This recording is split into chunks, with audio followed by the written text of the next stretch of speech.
todos, como vamos? Tudo bem? Feliz Carnaval para geral.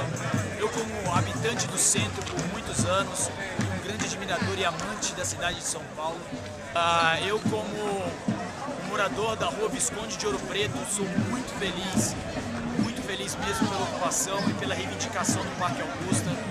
Era uma coisa que eu queria desde que eu cheguei aqui em 2004, eu sou capixaba, São Paulo me acolheu de forma maravilhosa e eu vi o quanto em 10 anos as coisas foram desandando e se tornando caras e especulativas.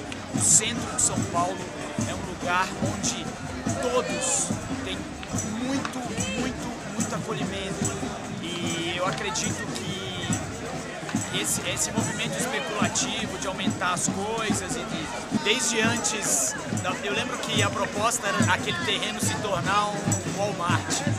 E eu lembro de quando a gente deu o abraço, as famílias que viviam ali deram um abraço e hoje eu fico muito feliz que ele esteja ocupado e que em breve vá se tornar um parque. Porque o centro de São Paulo merece isso, as pessoas que vivem em São Paulo merecem isso, mais do que especulação. É uma cidade que pode ser confortável também. Valeu, a gente se vê.